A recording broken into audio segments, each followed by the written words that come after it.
بسم اللہ الرحمن الرحیم اللہم انفعنا بما علمتنا وعلمنا ما ينفعنا اللہم الہمنا مراشد امورنا وقنا شرور انفسنا ربنا تقبل منا انک انت السمیع العلیم۔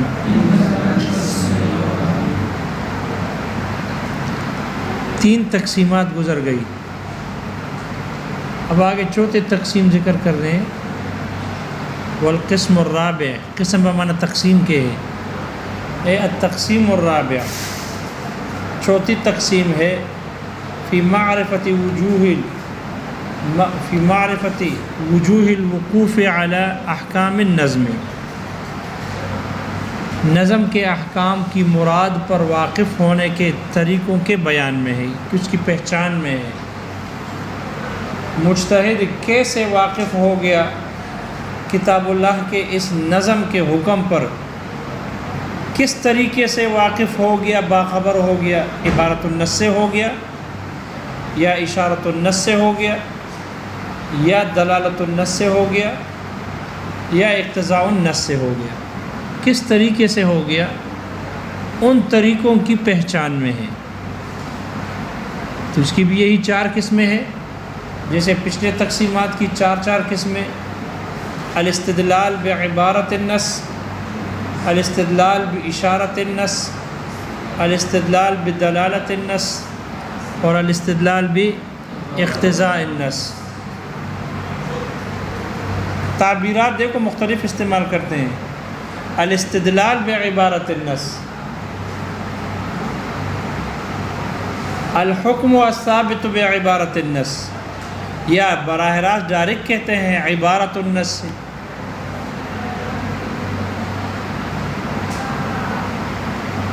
تو چوتھی تقسیم کے بھی چار اقسام ہے۔ وجہ حصر یہ ہے کہ مستدل، استدلال کرنے والا، دلیل پیش کرنے والا، یا تو دلیل پیش کرے گا نظم سے یا دلیل پیش استدلال کرے گا معنی سے۔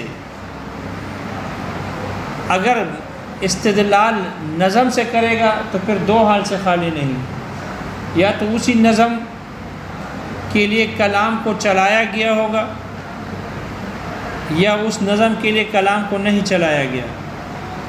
اگر کلام کو چلایا گیا ہے تو عبارت النص، اور اگر کلام کو نہیں چلایا گیا تو اس کو کہتے ہیں اشارت النص۔ مستدل نے جس نظم سے استدلال کیا، جس نظم کو دلیل میں پیش کیا، جس سے استدلال کر رہا ہے، یا لفظ نظم ہوگا یا معنی ہے۔ اگر لفظ ہے تو اس لفظ کو چلایا گیا ہے حکم کے لیے، معنی کے لیے، یا نہیں چلایا گیا۔ اگر اس لفظ اور نظم کو چلایا گیا ہو اس معنی کے لیے اور حکم کے لیے، تو اس کو عبارت النص کہتے ہیں۔ اگر اس حکم کے لیے کلام کو نہیں چلایا گیا تو اشارت النص۔ یا مجتہد اور مستدل استدلال معنی سے کرے گا، اگر معنی سے استدلال کرے تب بھی دو حال سے خالی نہیں، یا تو وہ معنی اس کلام سے، وہ معنی اس کلام اور نظم سے لغتاً سمجھ میں آئے گا بغیر اجتہاد استنباط کے، بغیر غور و فکر کے، لغت کے جاننے والا اس معنی کو سمجھے گا یا نہیں۔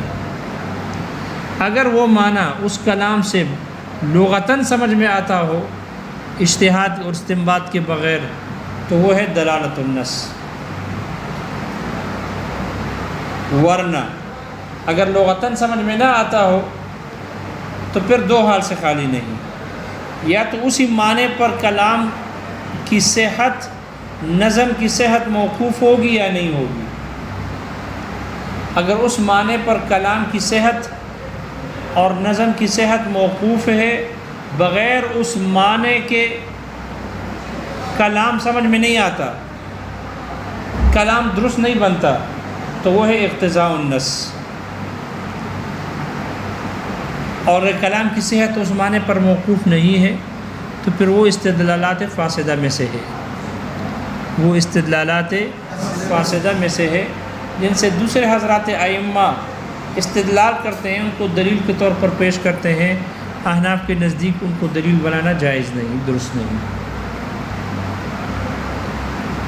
یہ 4 قسمیں ہو گئی۔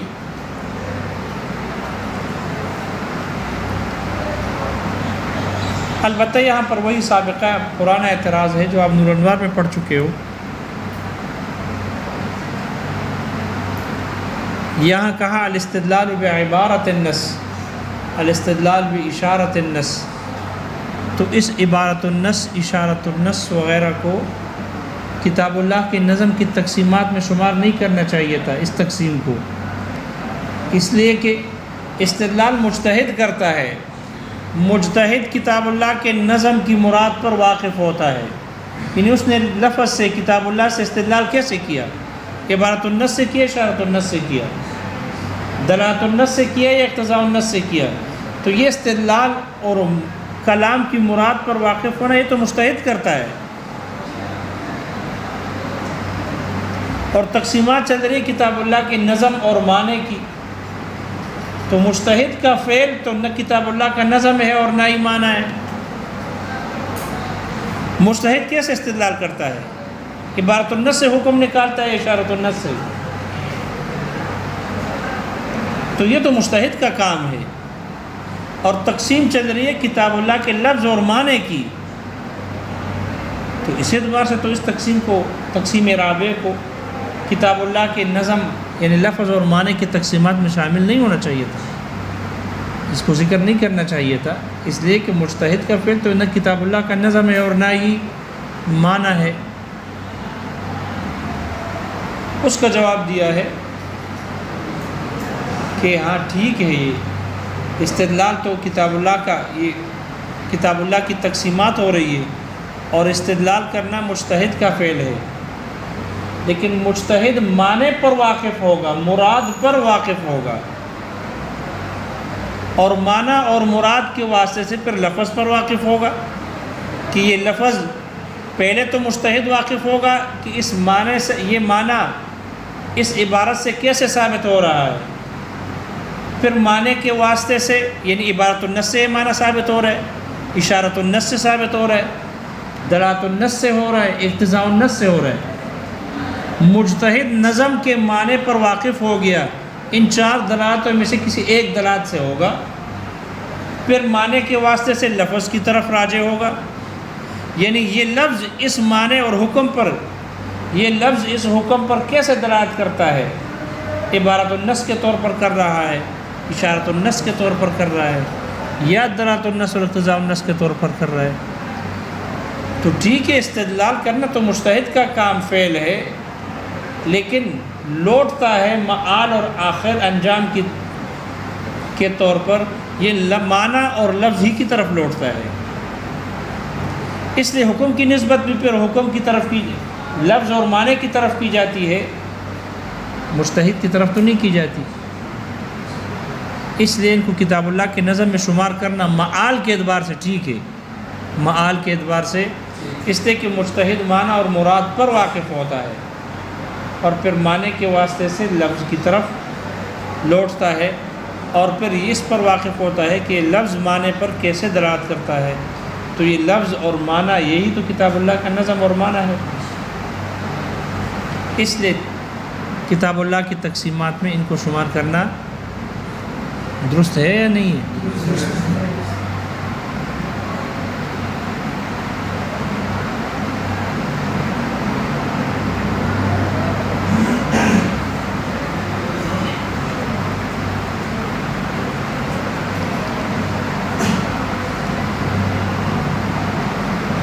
یہاں لفظ استدلال آ گیا۔ استدلال کے معنی آپ نور الانوار میں پڑھ چکے ہو۔ استدلال کے 2 معنی ہیں۔ استدلال کہتے ہیں اثر سے مؤثر کی طرف ذہن کا منتقل ہونا،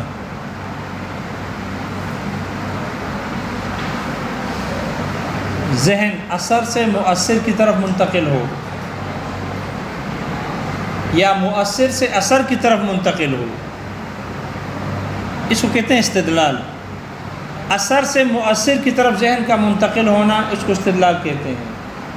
اثر سے مؤثر، دھواں مثال کے طور پر نظر آ گیا تو دھواں دیکھ کر، دھواں اثر ہے آگ کا، اس لیے اثر دیکھ کر اثر سے ذہن منتقل ہو جاتا ہے مؤثر آگ کی طرف۔ اس لیے آدمی کہتا ہے کہ ضرور آگ لگی ہے، اس لیے کہ دھواں نظر آ گیا۔ یا مؤثر سے اس کا برعکس ہو جائے گا، مؤثر سے اثر کی طرف ذہن کا منتقل ہونا۔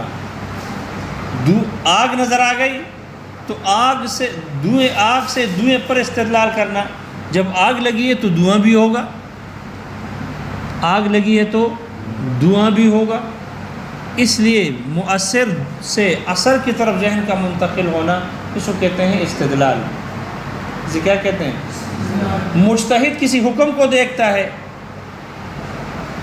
مجتہد کسی حکم کو دیکھتا ہے، حکم سے اس کی دلیل کی طرف منتقل ہو جائے اس کا ذہن، اچھا یہ حکم، اس کی دلیل یہ ہے، یہ آیت ہے، یہ نص ہے، یا نص دیکھ کر، کیونکہ حکم اثر کو کہتے ہیں نا، حکم کہتے ہیں الاثر المرتب علی الشیء، کسی شے پہ مرتب ہونے والے اثر کو حکم کہتے ہیں۔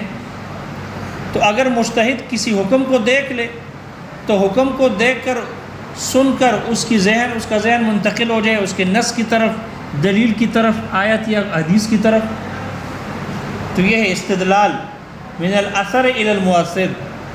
یا مجتہد کوئی حدیث سن لیتا ہے، کوئی آیت سنتا ہے، حدیث اور آیت دیکھ کے اس کا ذہن اس سے ثابت ہونے والے حکم کی طرف منتقل ہو جاتا ہے، تو یہ ہے انتقال من المؤثر الی الاثر۔ یہاں جو استدلال ہے الاستدلال بعبارت النص، اس استدلال سے مراد الانتقال من المؤثر الی الاثر ہے، اس لیے کہ مجتہد معنی پر واقف ہو جاتا ہے، مراد پر واقف ہو جاتا ہے، پھر اس کے واسطے سے الفاظ پر واقف ہوتا ہے، پھر اس کے ذریعے سے احکامات کا استنباط کرتا ہے۔ کیا کرتا ہے؟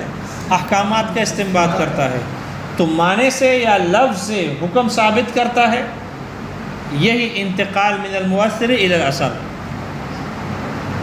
احکامات کا استنباط کرتا ہے کلام سے، معنی سے۔ کوئی استدلال سمجھ میں آ گیا؟ پہلی قسم ہے عبارت النص، الاستدلال بعبارت النص، ما سیق الکلام لہ یا لأجلہ، جس کے لیے کلام کو چلایا گیا۔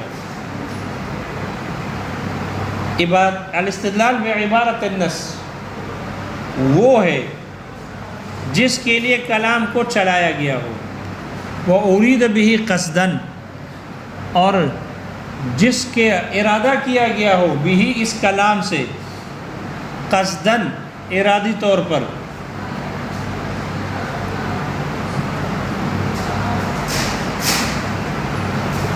فَمَا سِيقَ الْكَلَامُ لِأَجَلِهِ، جس کے لیے کلام کو چلایا گیا ہو۔ یہ تعریف کس کی ہو رہی ہے؟ یہ نہ استدلال کی ہے، نہ عبارت النص کی ہے، بلکہ یہ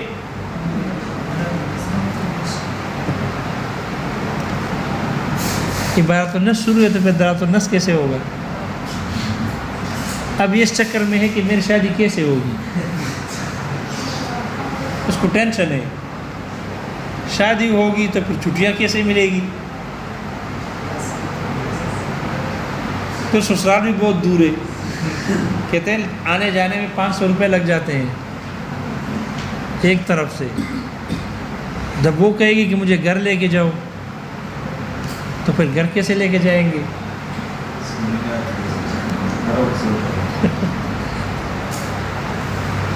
اور پڑھائی بھی ماشاءاللہ بہت قابل ہے، ویسے توجہ عادی ہے، تو جب شادی ہو جائے گی تو ہو سکتا ہے توجہ یکسو ہو جائے، وہ کرنا بیڑا کر کے۔ عبارت النص کی تعریف کر رہے ہیں، لیکن جو تعریف کی ہے وہ نہ عبارت النص کی ہے، نہ استدلال بعبارت النص کی ہے، بلکہ جو تعریف کی ہے یہ حکم کی ہے۔ فما، ما سے مراد حکم ہے، ای الحکم سیق الکلام لأجلہ، وہ حکم جس حکم کے لیے کلام کو لایا گیا ہو، یا چلایا گیا ہو. وَأُرِيدَ بِهِ اے اُرِيدَ الْحُكْمُ بِهَذَا الْكَلَامِ قصداً اسی کلام سے اس حکم کا قصداً ارادہ کیا گیا ہو. تو تعریف حکم کی ہو گئی، عبارت النص کی، یا استدلال میں عبارت النص کی تعریف نہیں.